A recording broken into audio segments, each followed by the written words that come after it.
नमस्कार दोस्तों, मैं S K Singh yes TV India news channel में आपका बहुत बहुत स्वागत करता हूं।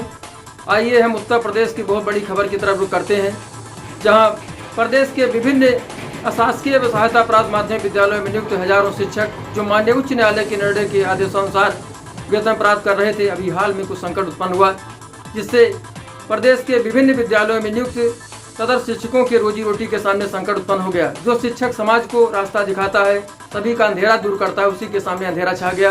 उसका परिवार रोड पर आ गया है, उसके सामने रोजी और रोटी का संकट उत्पन्न हो गया है।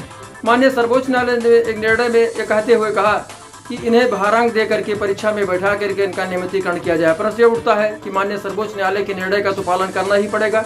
माननीय सर्वोच्च न्यायालय देश की सबसे बड़ी संवैधानिक संस्था है, उसका सम्मान सभी के लिए करना आवश्यक है। लेकिन जिस तरह से भारांक को लेकर के सरकार असमंजस की स्थिति में पड़ी हुई है, ऊहापोह की स्थिति में पड़ी हुई है, इससे जो तदर शिक्षक हैं हजारों की संख्या में विभिन्न विद्यालयों में नियुक्त हैं, वो प्रतियोगी छात्रों के साथ कैसे टिक पाएंगे।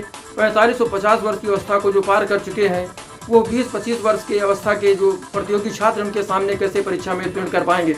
अब प्रश्न उठता है कि अगर ये सभी के सभी फेल हो जाते हैं तो उनके परिवार के सामने बहुत बड़ा संकट उत्पन्न हो जाएगा, भुखमरी की स्थिति पैदा हो जाएगी। जब इसकी जानकारी चैनल के माध्यम से भारतीय जनता पार्टी के नीति शोध आयोग के सदस्य व जेएनयू के पूर्व छात्र नेता व भारतीय जनता पार्टी के पूर्व राष्ट्रीय अध्यक्ष जना कृष्णमूर्ति के जो सचिव रह चुके हैं डॉक्टर पुष्कर मिश्रा जी को हुई, तो उन्होंने कहा कि सरकार को पूरी तरह से सहानुभूतिपूर्वक विचार करना चाहिए।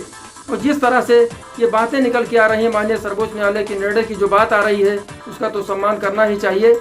लेकिन माननीय सर्वोच्च न्यायालय के अगर निर्णय के सम्मान की बात करनी है तो इनकी अलग से परीक्षा करा ली जाए। साथ में प्रतियोगी छात्रों के परीक्षा कराने पर ये उत्तीर्ण नहीं कर पाएंगे और इनकी स्थिति बहुत ही खराब हो जाएगी।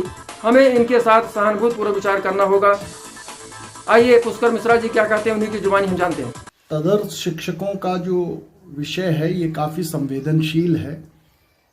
काफ़ी समय तक उन्होंने अपनी सेवाएं प्रदान की हैं, इसलिए उनके इस पूरे घटनाक्रम को सहानुभूतिपूर्ण ढंग से विचार करना चाहिए।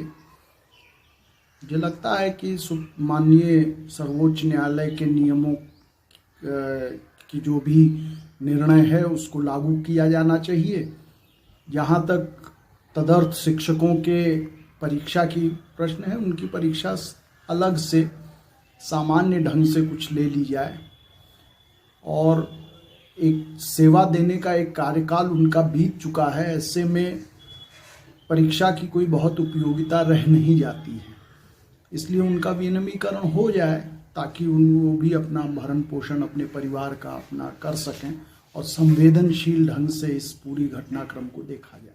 कुछ जो प्रशासनिक अधिकारी हैं आईएएस लाभी सरकार को गुमराह करने का काम करते हैं, ऐसे में आप क्या कहना चाहते हैं सर? नहीं, सरकार को कोई गुमराह नहीं कर सकता है। सरकार में जो भी लोग बैठे हैं वो काफ़ी बुद्धिजीवी हैं और सक्षम लोग हैं निर्णय लेने में। तमाम विचारों को देखने के बाद ही किसी निर्णय पर वो पहुंचते हैं, सभी पक्षों पर वो विचार करते हैं। उनकी क्षमता पर मुझे कोई संदेह नहीं है। जहाँ तक विभिन्न मत इस पूरे विषय को लेकर हैं और उन सभी मतों का ध्यान में रखकर ही कोई निर्णय आना चाहिए। मेरे हिसाब से ये निर्णय उचित होगा कि उनका विनियमीकरण हो जाए और किसी लॉबी या किसी इस तरह के दबावों से मुक्त होकर सरकार ये निर्णय लेगी। और मुझे पूरा विश्वास है कि तदर्थ शिक्षकों का विनियमीकरण हो जाएगा। प्रतियोगी छात्रों के साथ जो 50 वर्ष 55 वर्ष के हो चुके हैं, तो कैसे परीक्षा देंगे? नहीं, उन्होंने वही मैंने प्रारंभ में ही कहा कि जो 50-55 के हो गए हैं और एक उनका कार्यकाल सेवा देने का हो चुका है, इसलिए उनका विनियमीकरण होना चाहिए। और जहाँ तक परीक्षा का प्रश्न है, अब स्वाभाविक है जिसको 5 साल 7 साल रिटायरमेंट को बचा है उससे परीक्षा लेना कोई बहुत उचित तो है नहीं। इसलिए मुझे लगता है कि ये विनियमीकरण हो जाना चाहिए और इस विनियमीकरण में जो है जो भी सामान्य जानकारी लेनी हो वो ले लें। स्वाभाविक रूप से एक 55 वर्ष के व्यक्ति की परीक्षा यदि एक 20-22 वर्ष के युवक के साथ ली जाए तो उसमें वो न्यायपूर्ण नहीं होगा। इसलिए न्याय की भी ये मांग है कि उनका विनियमीकरण हो जाए और वो अपना जितनी भी उनकी सेवा बची है वो सेवा भारत सरकार